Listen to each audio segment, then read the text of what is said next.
igreja está aniversariando esse mês, né?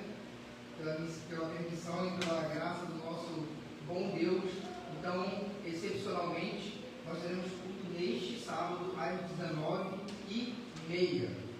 O pastor que estará pregando será o Genival, um amigo nosso, lá de Sapiativa Mirim. E no domingo, a EBD pela manhã, e à noite iremos continuar. Teremos aqui um grupo, um quarteto, mas só poderão vir 3, chamado Harmônio. Assim eu acho que é. Acho que é Harmônio o nome dele.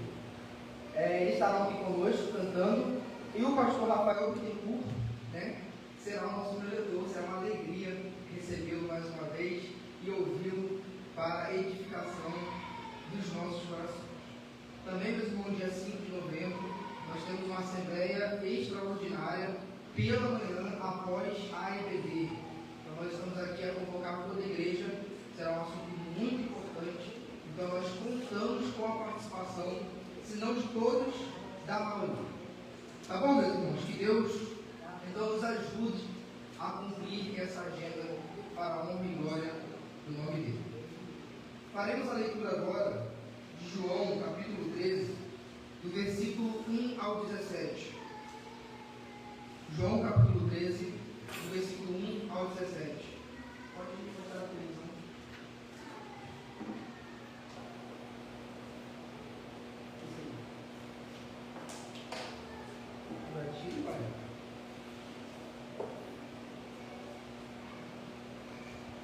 João, capítulo 13, do 1 ao 17.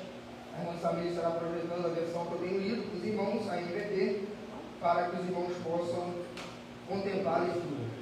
João 13, do 1 ao 17.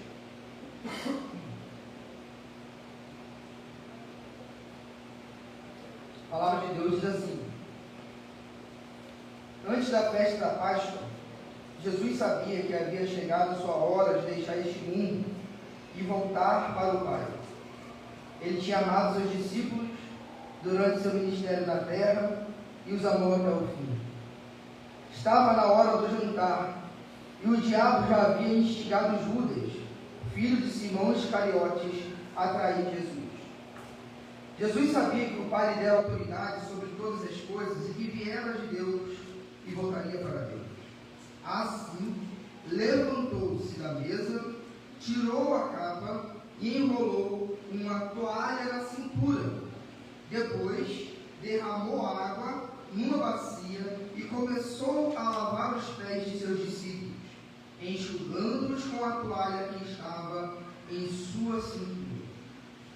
Quando Jesus chegou a Simão Pedro, este lhe disse: o Senhor vai lavar os meus pés? Jesus respondeu: você não entende agora o que estou fazendo, mas algum dia entenderá. Lavar os meus pés? De jeito nenhum, protestou Pedro. Jesus respondeu: se eu não lavar os pés, você não terá comunhão comigo.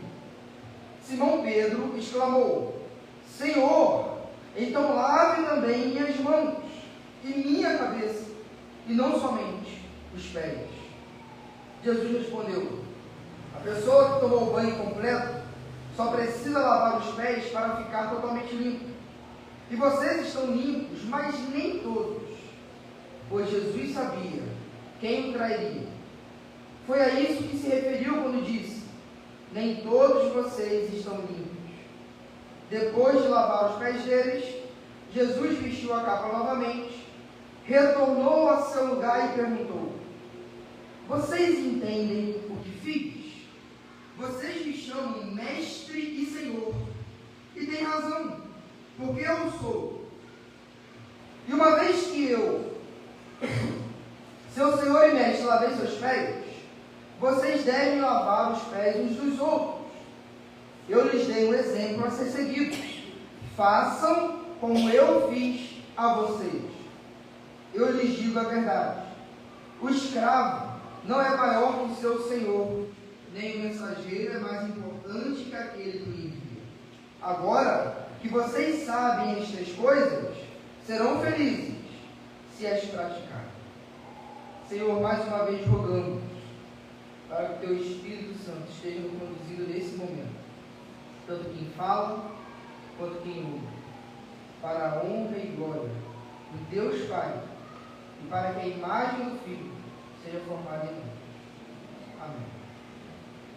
Queridos, nós chegamos na quinta-feira à noite. Jesus encerrou o seu ministério para o público, entrou num cenáculo que é um andar acima do primeiro, e lá ceou com seus discípulos. Aqui está narrando as horas antes de Judas trair Jesus. E Jesus está consciente disso. Ele está respirando e está acabando o seu ar, está acabando a sua vida, está se esvaindo o seu fôlego, porque ele sabe que a sombra da cruz está muito próxima, já está tocando os seus pés. E aí ele tem um momento bem particular com os seus discípulos. E nessa ceia, nessa quinta-feira, nessa noite, ele irá ter uma refeição com os seus discípulos e irá revelar verdades profundas, a partir do capítulo 14 até o 17. E por que eles estão na ceia? Porque está a ser cumprida a Páscoa do Senhor. Só que a Páscoa agora não é mais um evento litúrgico e do calendário apenas. É a Páscoa escatológica.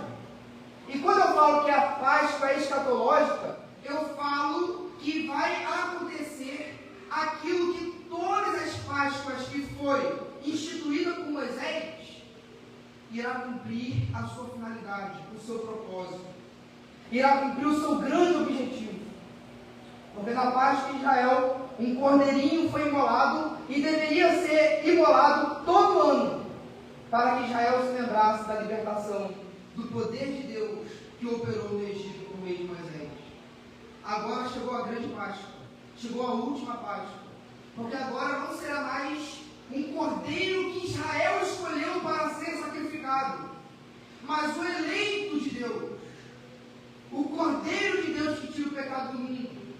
Toda aquela sombra, aquela instituição, o sacerdócio, toda a cerimônia iria, enfim, cumprir o seu propósito, porque na cruz, o cutelo do Deus Pai passaria pelo cordeiro que ele escolheu, que ele predestinou, que ele elegeu, para que então morresse em favor, não somente dos hebreus, como foi no Egito, mas em favor de toda a família da terra.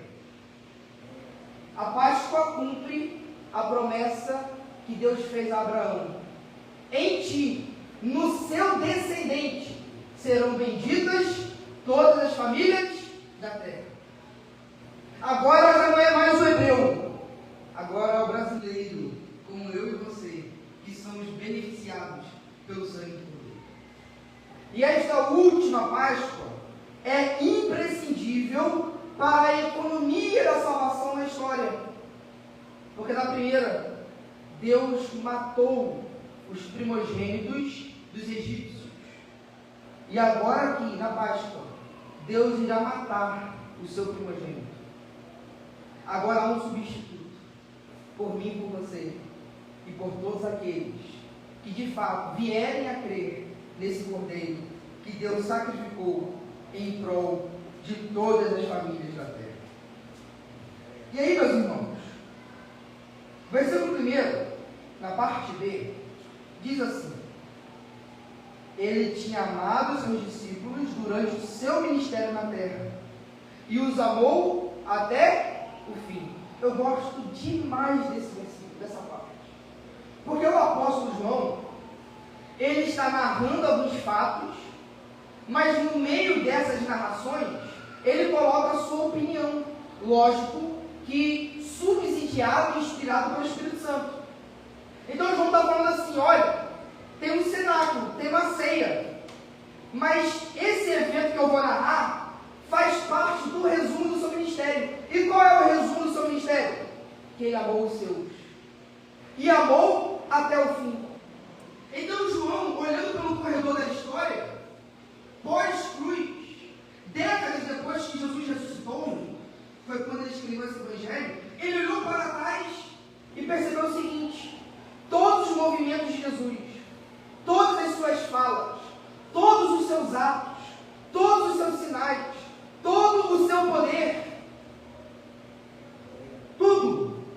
manifestação do seu amor. Só que quando a gente lê os evangelhos, a gente percebe sinais de poder de milagres, mas também percebe o quê? Reprimenda, exortação, confronto. Porque quando a gente fala que o ministério de Jesus foi amor, e nisso se resumiu, por causa da cultura de hoje, a gente pode entender que Jesus foi muito maleável, que Jesus simplesmente aceitou tudo e todos.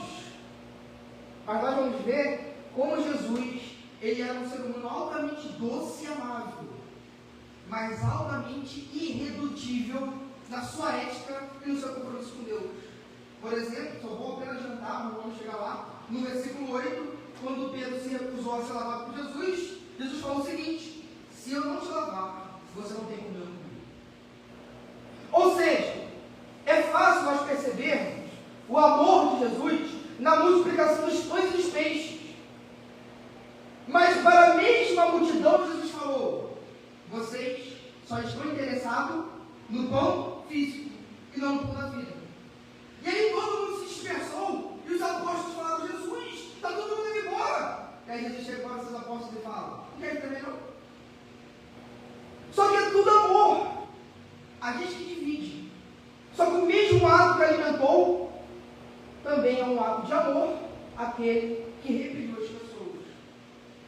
Então observe, meus irmãos, que nós precisamos ter esse equilíbrio, essa mistura de ser amável no sentido do tratamento, mas também não perder, em nome do tratamento, o amor de confrontar, de corrigir, de excluir, de disciplinar.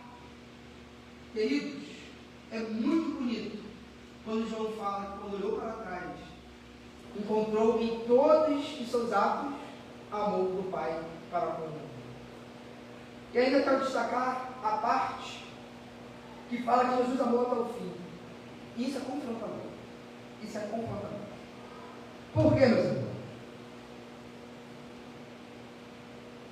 Todos nós, provavelmente, já tivemos alguma experiência de começar a amar algo e depois não amar mais. E há diversas razões, circunstâncias, motivos, ocasiões para que isso aconteça. Só que não existe justificativa para nós deixarmos de amar Deus. Existe toda a razão do mundo para Deus deixar de nos amar. Porque nós somos seres não amáveis. Afinal de contas, nós somos pecadores. E Paulo vai traduzir isso chamando-nos de inimigos de Deus. Mas Deus provou o seu amor morrendo por nós. Quando? Já éramos bonzinhos? Quando? Nós já éramos boas pessoas? Quando éramos seus inimigos. E o que é interessante, que Jesus amou os seus discípulos até o fim. Significa que Jesus amou até a cruz, mas também significa que Jesus sabe que Ele está amando e morrendo por um que vai cear com Ele e vai traí-lo. E não somente por esse, mas Jesus está ceando e amando exatamente aqueles que daqui a algumas horas irão abandonar Jesus. E o líder do grupo irá negá-lo. Amor até o fim. Meus irmãos, como isso nos ensina acerca da natureza do amor? Primeiro, amor não é condicionado. Amor é amor. Se eu amo baseado numa pré-condição, eu não amo. Eu tenho uma paixão, eu tenho uma convivência. Mas o amor não vê o defeito de quem eu amo. Porque o amor remete à obrigação de eu amar a despeito de quem eu amo. Muitas pessoas começam vários tipos de aliança em relacionamentos baseados em alguma conveniência e em algum ponto positivo. Mas somente o que sustentará alianças entre os homens é quando essa condição não ser cumprida, o amor cooperar. E meus irmãos, nós vamos perceber como que Jesus, diante de seus traidores, amou até o fim. E eu penso que quando Paulo, inspirado pelo Espírito de Deus, escreveu 1 Coríntios e descreveu o que é o amor, porque Paulo não faz um arrazoado sobre o que é amor. O que Paulo faz? Ele descreve. É a forma mais fácil de explicar o que é amor. E como que ele descreve o amor? O amor é longânimo, o amor tudo suporta, o amor espera, o amor é paciente, o amor sofre, o amor tudo crê, o amor tudo espera, o amor não se ufana, não se alegra com a vaidade, não busca ser o primeiro. O que Paulo está descrevendo, meus irmãos? Aquele que amou até o fim. Porque foi o único que conseguiu amar pacientemente todos sem perder a paciência. Eu duvido que um de nós aqui nunca perdemos paciência com o objeto do nosso amor. Jesus foi o único que teve longanimidade extrema ao ponto de morrer. Jesus morreu por amor. Enquanto nas manchetes de jornais a gente vê que as pessoas matam por amor. Que coisa estranha, na verdade. Que contrassenso. O amor faz com que eu me sacrifique pela minha filha. Com que eu morra pela minha esposa. Mas tem muita gente, por causa de gripe passionais, esconde amor e mata. Inclusive a esposa e os filhos. Eu amo, mas não dá mais não. Está vendo, meus irmãos, quando a gente olha o ministério de Jesus, o que ele fez, resta-nos, como disse o profeta Daniel, o quê? O corar de vergonha. Só que isso gera em nós um distanciamento entre Jesus, porque ele amou perfeitamente. Mas ao mesmo tempo nos alegra, porque sendo amor, ele morreu por aqueles que não sabem amar, para que olhando de obediência do que necessariamente de sentimento. Jesus foi muito sincero quando estava indo para a cruz, e aqui é muito bonito, porque ele se identifica com a gente, com a nossa humanidade. Quando ele foi para a cruz, ele falou: Deus, se possível, passe esse cálice. Ou seja, eu não quero, humanamente falando, eu não quero. Os meus nervos estão ao fundo da pele, mas eu amo e vou fazer. Às vezes eu quero olhar a cara dessa amiga, e nem ela quer olhar a minha, mas eu amo. Mas vamos olhar, vamos resolver. Porque o amor, eu não vou matar minha esposa, o amor eu vou morrer por ela. É isso que Jesus fez. É isso que Jesus fez. Amou até o fim. Amou com plenitude. E o versículo 2 vamos ver o oposto. Olha o que diz o versículo 2. Estava na hora do jantar, e o diabo já havia instigado Judas, filho de Simão Iscariotes, a trair Jesus. Meus irmãos, eu estava na dúvida se eu falar um pouquinho desse versículo hoje, porque nas próximas períodos, do capítulo 13, nós veremos o pecado de Judas. Mas vale a pena antecipar, porque isso aqui antecede o caminho de Judas, e quando nós chegarmos lá, nós vamos perceber o caminho que Judas tomou para se perder. Primeiro, eu quero destacar pelo menos 3 coisas nesse versículo, de maneira muito sucinta. Primeiro,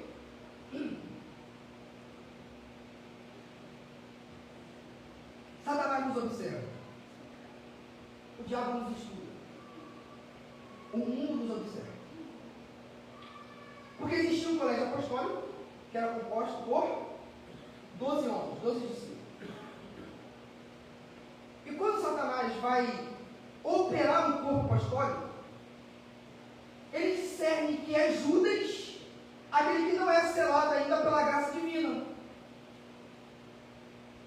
E que ele vai poder usar Judas para atrair Jesus Cristo. E ele sabe que Judas é amante do dinheiro. João capítulo 6 vai falar que Judas deu uma ideia muito bonita. Por que essa mulher não quebrou o vaso? Capítulo 11, desculpa. Não quebrou o vaso e deu dinheiro para os pobres. Mas aí João, olhando no corredor do templo, sabe, no ano passado, falou: olha, Judas falou isso porque ele queria dinheiro. Então o diabo sabe quais são os meios de tentações que operam mais no Carlos do que no Charles. O diabo sabe qual o caminho que João prefere ao invés de Juninho, do pastor. O João sabe qual é mais a fraqueza da Andréia do que da Jéssica. Nós temos um inimigo e ele é sagaz. Nós não podemos subestimar. Queridos, existem 2 grandes problemas em relação ao diabo. Primeiro, é o superestimado. O pessoal acha que tudo é diabo, tudo é demônio. Mas também existem problemas de nós subestimarmos. E o que é interessante é que o diabo instigou Judas no momento mais sagrado da vida dele, na última ceia, da última Páscoa com Jesus Cristo. Ou seja, olhando esse texto, eu creio que eu posso estar falando que o diabo pode estar operando na mente de quem está sentado. Por incrível que pareça. Mas é o que o texto nos diz. Porque Judas está na ceia e o diabo vai instigando, vai instigando. E quando que o diabo é em Judas? Na ceia. Coisa esquisita. Esse é o inimigo das nossas almas. Falei comigo retrasado, no passado, que o diabo às vezes não pode te impedir de vir ao culto. Então ele vai fazer o quê? Vai te impedir de prestar atenção na palavra. Não vai abortar a sua ideia de vir ao culto, mas vai abortar a ideia de ser cultuar a Deus. Então qual é o primeiro ponto? O diabo nos estuda. Nós temos um inimigo e nós precisamos estar aqui. Nós precisamos estar aqui. Segundo ponto. Judas foi instigado. Mas Judas só foi possuído pelo demônio depois que ele comeu a ceia. Ou seja, Judas já vem flertando com uma ideia oposta ao reino de Deus, trair Jesus. Ele entrou no cenáculo e estava assim: rapaz, olha que ideia que eu estou tendo. Trair Jesus. Ganhar uma moedinha, ganhar um valor. Às vezes pode achar que é você que está pensando, mas é o diabo que está pensando contigo. Porque a tentação está ali, acontecendo na sua mente. E isso é uma coisa assim que camufla tanto que quando Jesus falou que havia um traidor, o que aconteceu na vida dos discípulos? Pedro chegou para João, falou para Jesus: quem é? Observe como que Judas camuflou a sua hipocrisia, a mentira do seu coração.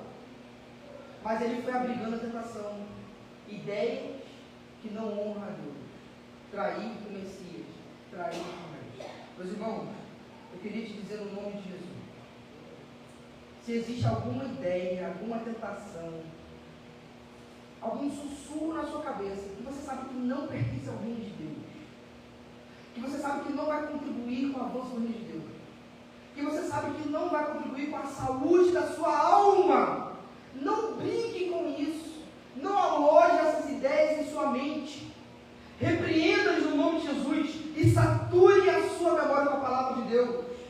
Peça auxílio ao Espírito Santo, porque uma ideia pequenininha pode ser o embrião de uma atitude de traição, de uma atitude de homicídio, como aconteceu com Judas. Não se brinca com tentação, meu irmão. Se eu sei que o caminho que eu vou me tenta, eu corto o caminho. Se eu sei que olhar o celular faz eu pecar, eu vou parar de olhar o celular. Se eu sei que eu sozinho ou que eu, tal pessoa, estou pecando, eu vou parar. Porque não se brinca com isso. O que está em jogo aqui é a nossa saúde espiritual, é a nossa alma. E Judas foi flertando, foi instigado. Alguns manuscritos das Escrituras, o que nós temos aqui, meus irmãos, é uma compilação de manuscritos traduzidos. Existe eruditos para fazer isso. Alguns manuscritos sugerem que esse versículo 2 esteja dizendo o seguinte: estava posto no coração de Satanás que Judas iria traí-lo. Algumas traduções falam que Satanás colocou no coração de Judas. Alguns outros manuscritos, outras traduções vão falar que estava no coração de Satanás escolher Judas para traí-lo. E isso é bem possível. Porque Satanás vai treinando e observando. Olha, quero gerar uma traição à discórdia na vida dos grandes. Estou percebendo qual pessoa eu posso cooperar. Pessoal, meus irmãos, nós estarmos na lista do time de Satanás. Coisa, não é verdade? Então, o despertamento para essa noite é para que a gente possa selar nossa mente contra todas as investidas de Satanás. Por último, e isso vai acontecer um pouco lá no final do capítulo 13, nós veremos nos próximos domingos, é que quando Satanás consumiu Judas e foi tentando, Judas possesso não tremeu no chão, caiu, ficou espumando, ficou gritando. O que aconteceu com Judas?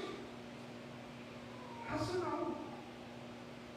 Foi foi para os algozes do Cristo, Filho de Deus amado, e vendeu Jesus por uma bagatela de 30 moedas, já profetizado pelos profetas e tipificado por José. Certo? Que talvez o maior endemoniado não é aquele que tem força sobrenatural, mas é aquele que traz Jesus Cristo pelo dinheiro, por moedas. E esse negócio de dinheiro é tão sério que Jesus disse que existe um espírito que compete com o Espírito Santo. Qual é ele? Mamon, o dinheiro. Quando Jesus fala que não é possível servir a dois senhores, a gente aplica isso para muitas coisas. Mas Jesus tem uma coisa em mente: dinheiro. Meus irmãos, Satanás possuiu Judas. E o que ele fez foi tomar uma decisão moral. Uma decisão contra Jesus Cristo. Ele pecou contra Deus. A gente se engana muito achando que a operação de Satanás só está naquele negócio feio, esquisito. Mas a operação de Satanás está em levar você a tomar uma decisão contra Jesus Cristo e extrair o seu mestre do Senhor. Então, que no nome de Jesus Cristo nós possamos perceber de que lado nós estamos e por quem nós lutamos. Versículo 3 diz assim: Jesus sabia que o Pai lhe dera autoridade sobre todas as coisas. Olha só que coisa interessante. Jesus sabia que o Pai fez o quê? Deu toda a autoridade a Jesus. Sobre o quê? Sobre os discípulos? Sobre a Jerusalém? Sobre todas as coisas. Sobre todas as coisas. E ele também sabia de onde vieram e que voltaria para Deus.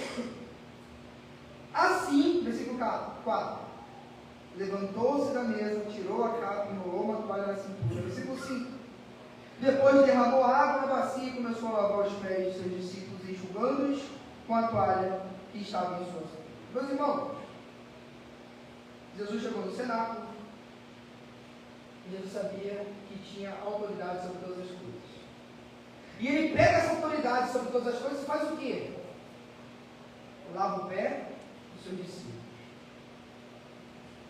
Mas, irmãos, seja bem sincero, isso é meio contra-intuitivo.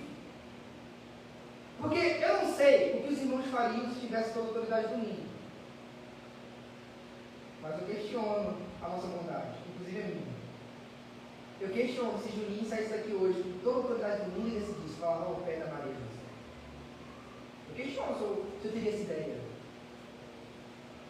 Eu questiono. Juninho, toda a autoridade foi dada. Agora eu vou usar a autoridade para lavar o pé do irmão João. Olha que coisa.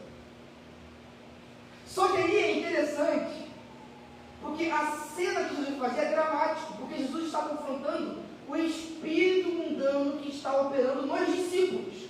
Agora não é mais o diabo em Judas, mas é a mentalidade humana que estão naqueles que são salvos. E nós vamos chegar no final dessa mensagem. Eles entraram no cenáculo, o maior de todos, o Deus encarnado, tem toda a autoridade e vai lavar os pés dos seus discípulos. Mas antes disso, Jesus percebe uma discussão entre os seus discípulos. Qual é a discussão? Quem é o maior entre nós? Qual é o maior? Qual é o bonzão aqui da igreja? É o pastor? Não, é o mais antigo. Não, é o líder da luz. Não, isso aí. Quem é o maior? Quem contribui mais aqui para o grupo? Olha a discussão. Jesus está indo para a cruz algumas horinhas e eles estão brigando quem é o maior. E antes disso vem a mãe de Tiago e João e fala assim: Senhor, deixa eu fazer um pedido, chega aí. Quando você se sentar no seu trono, deixe que meus filhos, Tiago e João, sentem um à sua direita e um à sua esquerda. E Jesus está se preparando tanto tempo com esses homens. Eles creem em mim, eles largaram tudo, estão comigo, mas a mente ainda é mundana, meus irmãos. Você creu em Jesus, louvado seja Deus. Mas a conversão não para aí. Seu coração se rendeu a Jesus, agora existe uma santificação, um trabalho de renovação da mente. Tem muita gente crente que não enxergam coisas da vida pela perspectiva de Deus, mas ainda pela cultura que absorveu, pela vida no mundo. Os discípulos estão jorrando o mundanismo no cenáculo, e Jesus está repreendendo-os com uma atitude: eu sou o maior, eu sou mestre e Senhor, vou servir vocês. E o lava-pé era uma cerimônia muito humilhante. É possível que talvez nem mesmo os escravos hebreus faziam isso, apenas os escravos estrangeiros da casa de Israel. Mas por que Jesus fez isso? Porque ele sabia quem ele era. E quem sabe quem é não precisa fazer nada para provar nada para ninguém. Já viu a pessoa que pega pilha é fácil? Não tem que ser, seja crente mesmo, não tem que ser fácil. A pessoa pega pilha. Está todo mundo se matando que é maior, Jesus está maiorzão, levanta, tira a capa, coloca a toalha na cintura e vai lá fazer. Quanto mais nós sabemos quem somos em Cristo Jesus, nós nos tornamos livres para servir o próximo. Muita gente briga para subir no púlpito, para ser pastor, para ser líder. Eu te digo uma coisa, se não é por vocação, não é nessa não. Mas muita gente briga por isso. Coisa esquisita. Brigar pelo púlpito. De onde deveria emanar paz, mensagens de solidificação da fé. Só de alguém ufanado. Eu sou melhor para subir no púlpito. Olha que coisa esquisita. Que espírito de Cristo. E meus irmãos, Jesus precisa confrontar no cerne. Sabe por quê? Porque quando Jesus morrer, quem vai ser o líder da igreja primitiva? Eles aqui. Agora estão olhando líderes todos servindo. Sabe o que Jesus fala quando mandei ser apóstolos? Lá no pé de todo mundo. É isso que Jesus está mandando. Sabe o que Jesus manda quando chama para ser pastor? Quando chama para ser missionário?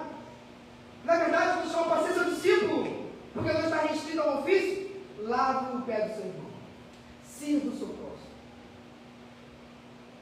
E como é que eu tenho capacidade para fazer isso quando eu sei que eu sou Jesus Cristo? Eu não preciso provar nada para ninguém. Só tenho que servir o Senhor. Nossa identidade em Cristo nos torna livre para fazer aquilo que uma mente mundana não consegue.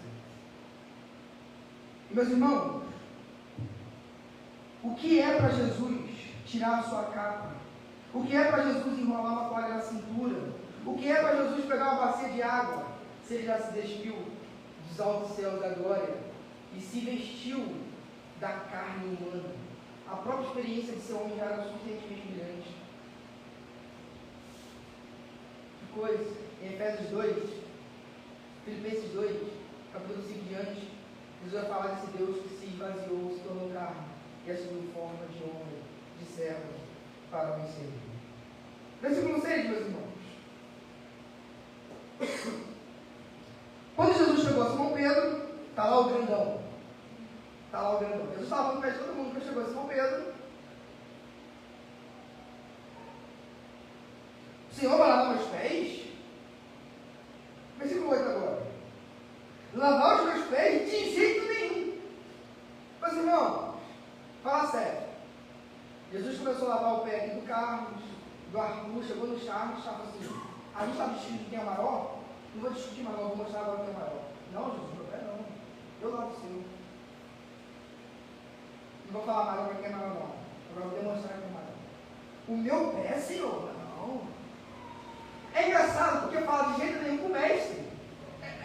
É muito esquisito isso.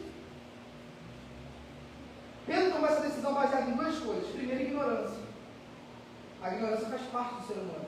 Apesar que, com o desenvolvimento da maturidade cristã, nós somos repreendidos se continuamos ainda nos rudimentos. Porque Hebreus fala assim: eu quisera dar alimento sólido para vocês, mas vocês ainda estão engateando com leitinho. E Pedro fica com leitinho. É uma ignorância voluntária, ele não quer aprender. Está difícil. Mas ele ama o Senhor. Mas a mente ainda, que precisa ser renovada pela ação do Espírito Santo. Meus irmãos, mas a segunda razão é pior, que é a arrogância. Que é a arrogância. Pedro não deixou Jesus lavar os seus pés. Aliás, não queria deixar, porque depois ele deixa. Porque primeiro ele era ignorante. Jesus falou assim: olha, o que eu faço agora você não entende, mas você vai entender depois. Na ignorância, qualquer um pode obedecer. Basta ter fé e ser humilde. Senhor, eu não estou vendo aquilo que a sua palavra fala, que eu vou ver se eu tomar essa decisão, mas eu vou tomar essa decisão porque o Senhor mandou tomar essa decisão. Isso é humildade, isso é fé. Está entendendo? Não consigo ver, não consigo compreender. Na ignorância é possível obedecer os mandamentos que eu já tenho. Mas um coração orgulhoso nunca pode ser obedecido ao Senhor, enquanto nosso coração não for quebrantado. Um coração orgulhoso eu posso até fazer externamente aquilo que o Senhor exige, mas o meu coração não está obedecendo. Porque a humildade é um pré-requisito para a obediência verdadeira. Então Pedro tomou uma decisão fundamentada em duas coisas: ignorância e arrogância. Meus irmãos, como isso faz parte da nossa humanidade, não é verdade?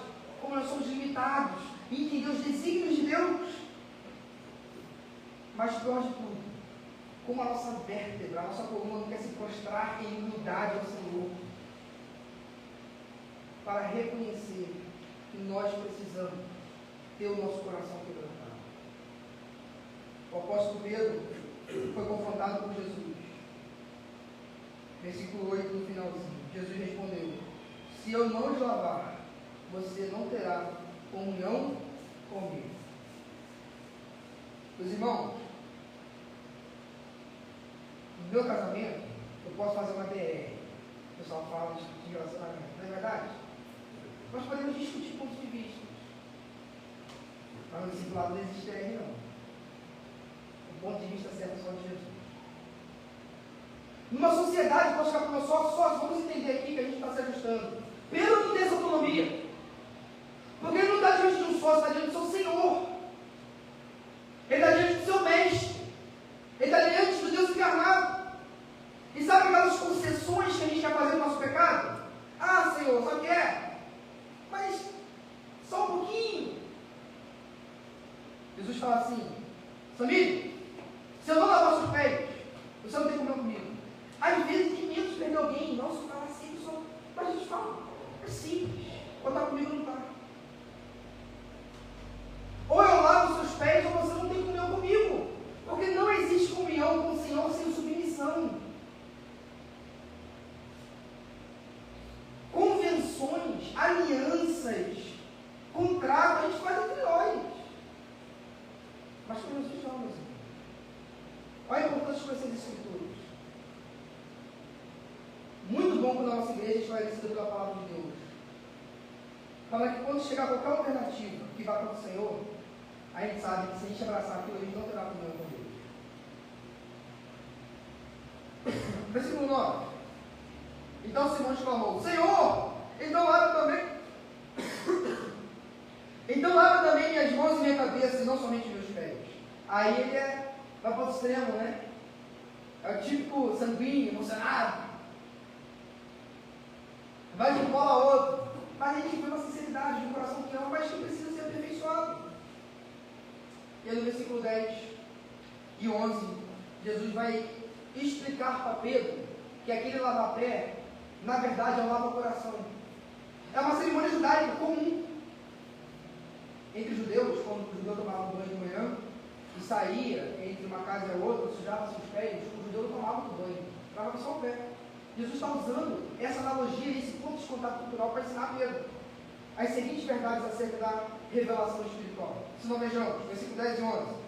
Jesus respondeu: a pessoa que tomou o banho completo só precisa lavar os pés para ficar totalmente limpo. E vocês estão limpos, mas nem todos, pois Jesus sabia quem o trairia. Foi a isso que se referiu quando disse: nem todos de vocês estão limpos. Ou seja, Pedro, calma aí, mano, você já está limpo. E a gente percebe que a cerimônia está apontando para uma realidade espiritual. O que significa vocês já estão limpos? Vocês estão salvos. Só que ser salvo não significa um ato isolado. A salvação é um ato, mas o salvar-se de si mesmo, a santificação é um processo. E quando nós entramos na salvação, no reino de Deus, na igreja, o Senhor Jesus está lavando nossos pés. Trazendo agora para o nosso colóquio, para o nosso entendimento mais simples, Jesus agora quer lavar nosso coração diariamente e tirar as impurezas que ainda residem em nosso coração. Nós já somos salvos, mas precisamos ser salvos de nós todos os dias, a fim de que o pecado não venha mais reinar. Então Jesus está falando para Pedro: Pedro, eu só preciso lavar os seus pés, porque você já está banhado na água. Você já foi curado, você já foi lavado, você já foi regenerado.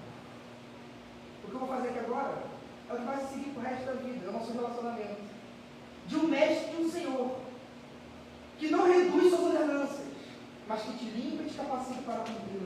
Que coisa maravilhosa, né, meus irmãos? A palavra de Deus é assim, Lutero, em sua teologia luterana, ele gosta de fazer duas distinções entre lei e evangelho. Ele fala que a Bíblia se divide nisso, lei e evangelho. E o pregador tem essa função de falar da lei, que mostra o caráter perfeito de Deus, mas condena todo mundo que está ouvindo, inclusive quem está falando. Porque quando eu falei, meu Deus, desaventurado homem que sou, pecador homem que sou, quem me livrará do corpo dessa morte? Mas é que o evangelho, o que você não pôde fazer, e nem eu, foi feito por um, que é Jesus Cristo, e agora é só crer. Ele vai te lavar, você já está limpo, você está selado, você é a habitação do Espírito Santo, e isso há de ser concluído com a volta de Jesus Cristo, porque aquele que começou a obra é fiel para concluí-la. Louvado seja Deus. Você está limpo, meus irmãos? Jesus vai lavar o seu pé, sua mente, seus olhos, sua mão, seu coração, para se tornar cada vez mais perfeito, para o grande encontro com aquele que é totalmente outro, totalmente perfeito e totalmente soberano. É muito bom você estar em Jesus. Como é bom Jesus limpar a gente? Às vezes dói, porque às vezes vai tirar a lama, tem a casquinha, o ferido, mas é necessário. Mas é necessário. Caminhando para o final, versículo 12 diz assim: depois de lavar os seus pés, pés quem? Os discípulos. Quem está incluído aqui? Quem está incluído aqui? Judas. Porque Judas só sai quando ele come, eles estão na ceia. Jesus lavou o pé do seu traidor. Sabe, uma pessoa que é tão chata, tão inconveniente, e aí Jesus fala assim, lava o pé dele. Ah, não. Jesus não está lavando o pé de uma pessoa chata, de uma pessoa excêntrica. Ele está lavando o pé de um traidor. E na igreja, meus irmãos, nós precisamos fazer isso aqui, lavar os pés uns dos outros. Independente da sua posição, se ele vai trair ou não. Ou não vou nem falar de uma atitude moral, vamos supor que a personalidade da pessoa é chata, é enjoada. A pessoa é excêntrica, você está bem com muita gente. Aí Paulo vai traduzir isso aqui falando assim, é suportar uns aos outros. E o suportar de Paulo, às vezes, tem a questão de suporte, para ajudar que a pessoa cresça. Mas nas cartas onde ele resolve o problema da igreja, esse suportar, na maioria das vezes, é o quê? Você tem que suportar sendo muito chato mesmo. É isso mesmo.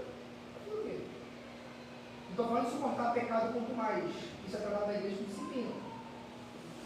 Estou falando de suportar a personalidade difícil.